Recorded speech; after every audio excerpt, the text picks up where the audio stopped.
Well, hello everybody, and welcome to Guitar Talk. I'm Mike Higgins. I will be your host, and we love guitars, and that's what we talk about on this show. We like the old ones, we like the new ones, and all the odd varieties and different styles and players that fall in between. Today we're going to continue our talk about the Fender Telecaster, and it's probably the most recorded instrument in the history of modern music. When people think of the Telecaster, usually country music comes to mind, and for good reason. It's made some of the most beautiful country music in history.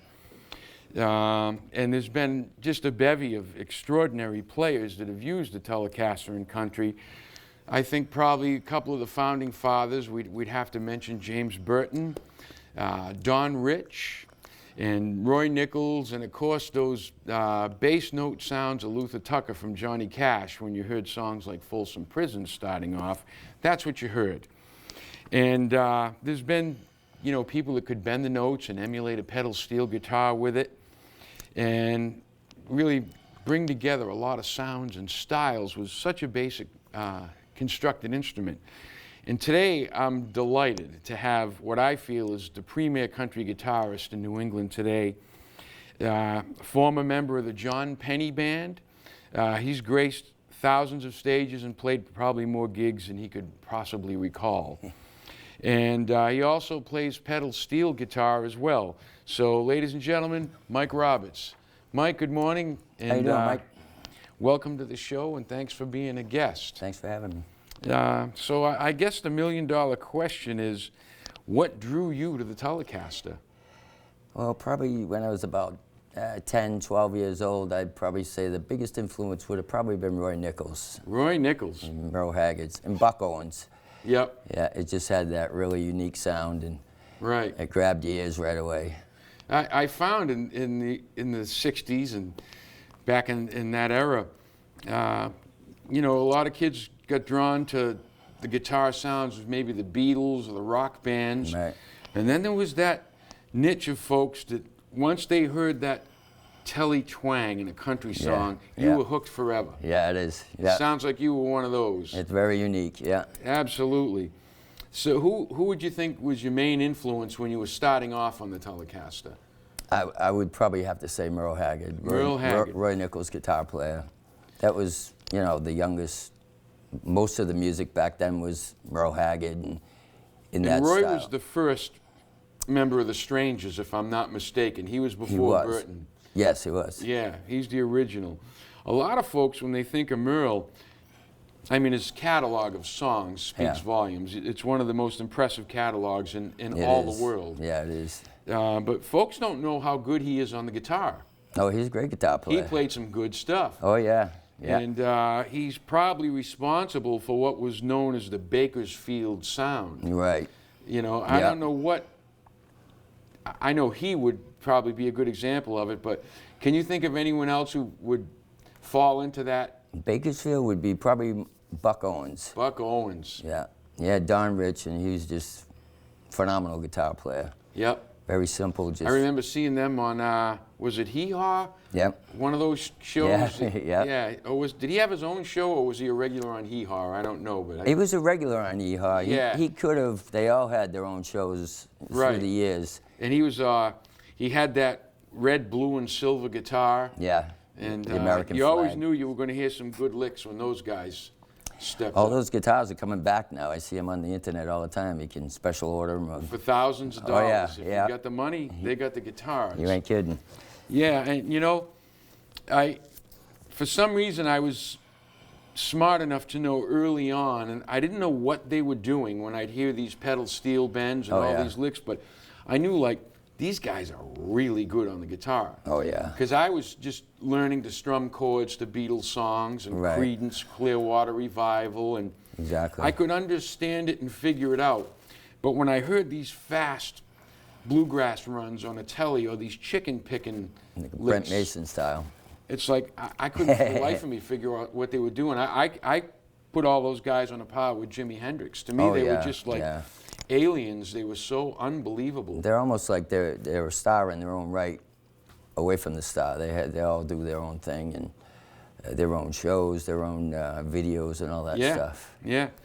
So as country music progressed into the 70s, the songs changed, the clothes changed a little Yeah, they bit, did. but the Telecaster stays. So it was there, yeah. It's always there. It's there today. There's a lot of them that did modifications and stuff around it, but then Right. at the end of the day, back, now in the 2000s and 2016s, it's back to the basics, straight up Telecaster. Plug a Tele into an amp. Yeah, you can't go That's wrong. all you need. If you can't get it done with that, stay home. Yep, that's right. You know? And it's just amazing how much you can do now.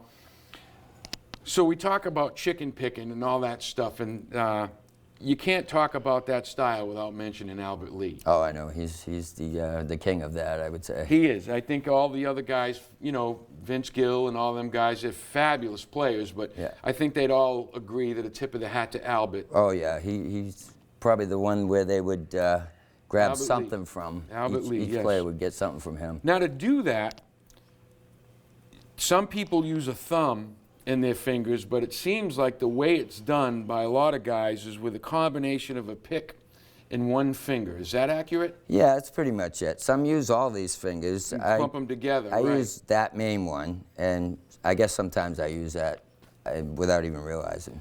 And that became known as the hybrid picking style. Right. I know if you go way back to Merle Travis, Yeah. he used the thumb and one finger, and it Right. sounded like three guys going. Yeah, they were.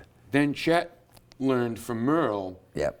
and he learned to use all his fingers and thumb at the same time, and now he was just a human symphony. Yeah, yeah. And there's certainly some country guys that are capable of that, like Brent Mason, Oh, of yeah. course. And, Yeah, they are. this new kid, Doug Seven, that you've told me about, who's just, like, where did he come from? Yeah, there's a lot of them. I mean, nowadays, if you pull up one video on YouTube, there'll be 10 more and 10 more. It never ends. It doesn't. It never ends.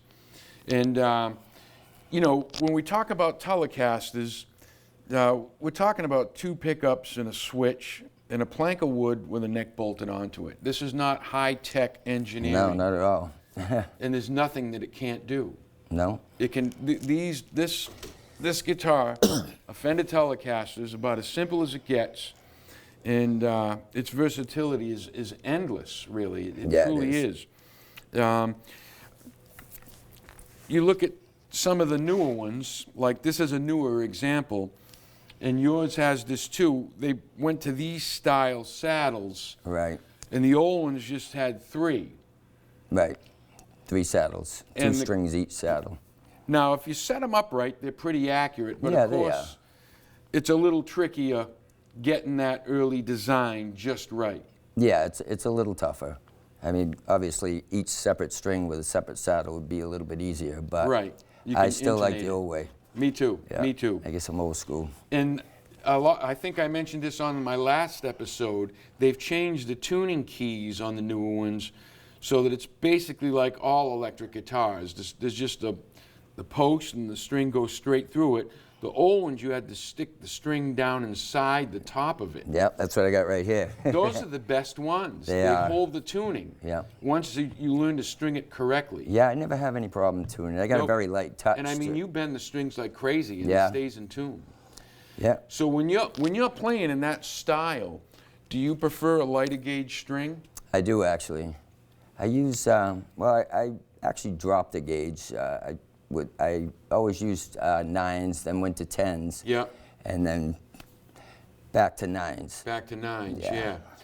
I found there's a hybrid set too that's in between 9s and 10s. There's a 9.5. Right. That's just right for Yeah, you me. can get a custom set made. You can. A lot of the blues guitar players out there, folks, they like real heavy strings because they say it gives them a big fat sound. But the great B.B. King used some of the lightest strings imaginable. Is that right? Yeah, I think he had 8s on his guitar. Oh, is that right? And he'd hit one note and you knew who was talking to you right off the bat. Exactly, B.B. yeah. King. Yep. And I find we hear that in the Telecaster players too.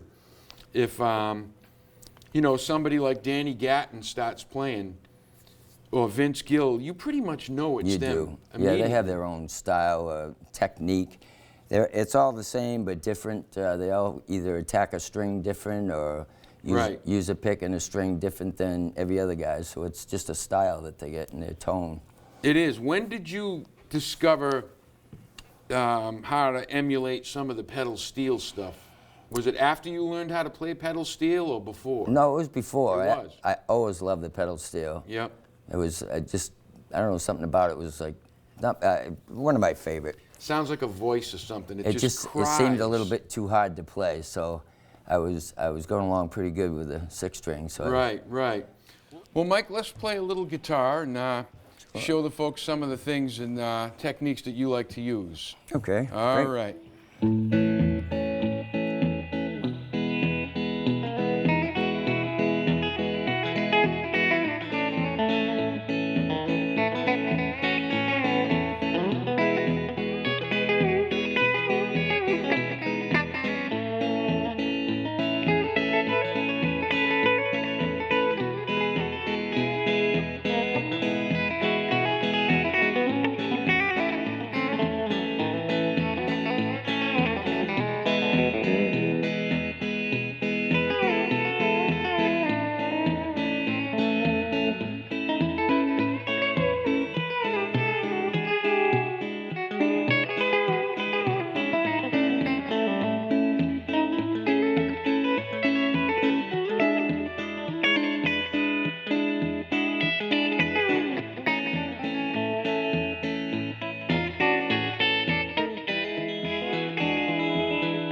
Wow, that's great. It's fun. A lot of techniques there. I like, so the viewers understand what you're doing. He'll hold a string in one place, and then at the same time, you bend one or several others against it to create the pedal steel type sounds, and that's a pretty common technique. It in is. country It music. is. I seen it somewhere. Yeah, and the pull-offs. Yeah, I guess what they call them, pull-offs. Yeah. You know, when you listen to jazz, folks, not always, but a lot of times in jazz or certain rock styles, they like to pick every note. Bluegrass, too. A lot of the guys, they pick every note really fast. Yeah, they do. That's called alternate picking. But to capture some of that, what he's doing, you really got to learn the pull-offs. where a Right. string will ring while you know, Right. pulling off on something else at the same time. Right, right. So that's really a fun technique. Another thing I wanted to talk about, old Telecasters versus new Telecasters. Okay. They all have similarities in how they sound, but there's a certain special thing about those old ones, isn't there? There is, yeah. Well, Yeah. the wood's old, you know. That old wood, that really makes the difference. And I'm sure you've probably had some good examples of the old ones that you wish you'd kept. I do. We all got the old guitar I story. think about that every time when I see them reissue them. Most of the ones that they have, anything they pretty much reissue nowadays, it's like, God, I had that one, that one, that one. It's like, the original model. the original one, yeah. Yep. Yep. I had a Stratocaster. It was about a 1962. Ooh, Or a nice year. 61 Sunburst. And I got it from a local musician who played in a soul music band in Taunton in the 60s. Oh, wow. His name was Ron Arruda. Yeah, And I gave him $116 for it. that's it. It's a pretty good deal. $116. That guitar today is probably worth $35,000 or Oh yeah, easy. $40,000. Yeah, And I traded it to somebody for something worth, you know, a fraction of what it is today. But I've had a number of them like yourself, and yeah. they go bye-bye, and you You didn't don't know think of it at at the time. You want something new, you That's trade right. it, or you figure you're going. Now, I also find on the Tully, a lot of the guys you'll see bend up behind the nut. Oh yeah. Or do That's a great sound. That's very pedal steel sounding. Yeah, it is. You got to be pretty accurate with You it. got to get it right on the money. And I think the Tully's one of the better guitars for that, folks, because of the neck break angle It is. behind the nut. There's a lot of it, so you can really Right. push down until you hit the sweet spot. Yeah, that's another thing about the older style. The newer style, some of them have a different, they call it a string tree on it. Right. It's very different to do that And with. it's harder to get a hold of it. Like, I noticed on this guitar, my string tree's closer to the nut than on yours, which is further up. I'm toward the guessing, G string. yeah, but there's so many different There are. reissues and There's little changes, and you don't realize it, but through the course of 20 or 30 years, when they come from the original design to what you see today, you know, bridge, saddles,